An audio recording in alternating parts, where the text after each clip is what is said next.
The next... Hi, hello, my name's Ollie Bliss and this is my channel Book Draw. For those who don't know, I enjoy looking at queer fiction and occasionally I create images out of it. Today I am looking at the Readathon for Middle Grade March. So I was introduced to this by the wonderful Booky Lorra. Go and check out her channel. She has got a TBR herself and it's got a load of interesting recommendations there. I am just focusing on the 5th challenge, which is all about diversity and a change is going to happen or come along or something.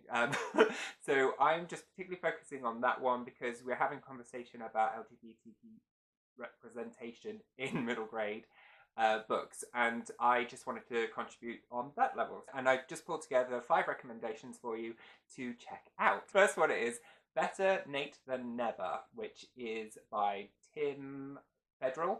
But this is about a small town boy called Nate who loves Broadway, loves musicals, and it's about his kind of adventure and his awakening to all things musical. And it explores different family relationships, different friendships, the bullies, how to navigate those spaces, and it's just a kind of cool awakening story. It doesn't really focus too much on sexual identity, but it just focuses on Nate's interests as a character, so it's a very good light touch introduction. Next we have Star-Crossed by Barbara Dee. This one is really interesting in terms of this is set in an 8th grade school and it's starting with Matty, who has had relationships with boys, but now all of a sudden she's introduced to Gemma, who is rocking her world and turning it upside down. And there is the focus of the school play, which is Romeo and Juliet. Now Matty plays Paris and Gemma plays Juliet. And it's just about her exploring that relationship and the friendship that's there.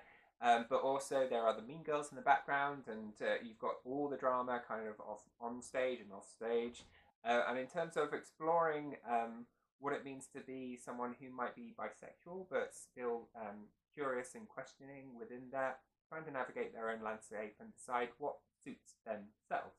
The next one I have is Jacqueline Woodson's The House You Pass on the Way. Now, this one I feel like it's going to be a little bit like The Miseducation of Cameron Post, where it's kind of a really great summer experience, but this is significantly slimmer, and it's not about trying conversion therapy. Instead, it's just about that awakening, that sexual awakening that kind of happens to Cameron at the beginning.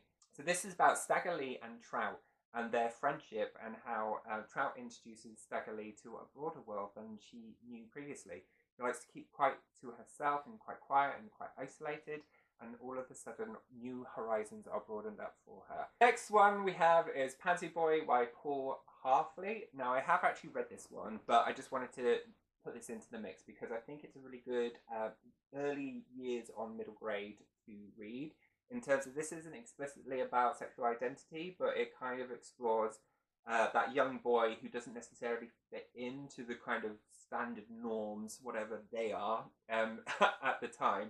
And how like you have this kind of misfit who's a bit out of place and people don't really understand him, but it's about kind of self-acceptance and that curiosity and passion that a person can have that really elevates them and enables them to have a good life and explore the world on their terms. And I think it would be a really positive thing for a young queer or questioning person to pick up, or just any general misfit, and just to feel like, oh, there's other kids out there who are a bit like me.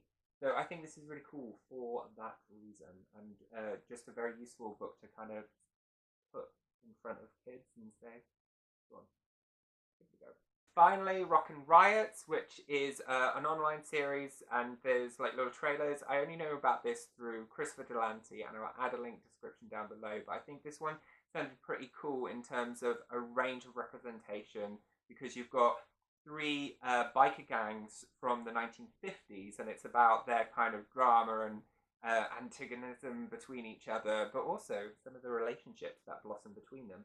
But it is great for a plethora of queer perspectives in terms of you've got pansexuality, you've even got a genderqueer baby in there, I read. And then you've got like all the LGBT sections covered within it. So it just seems like a cool overview set in an interesting period of time.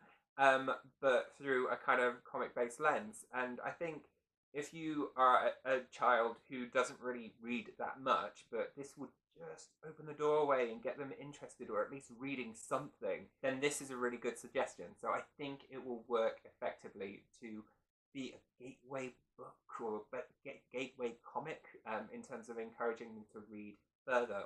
So those are my recommendations. I just hope that this introduces a collection of books which you may not have come across, and is hopefully going to introduce a whole new generation of kids to LGBT related queer fiction. But particularly if you've read a couple of these, tell me which ones I should be prioritising, because I would like to know which ones I should be concentrating on first.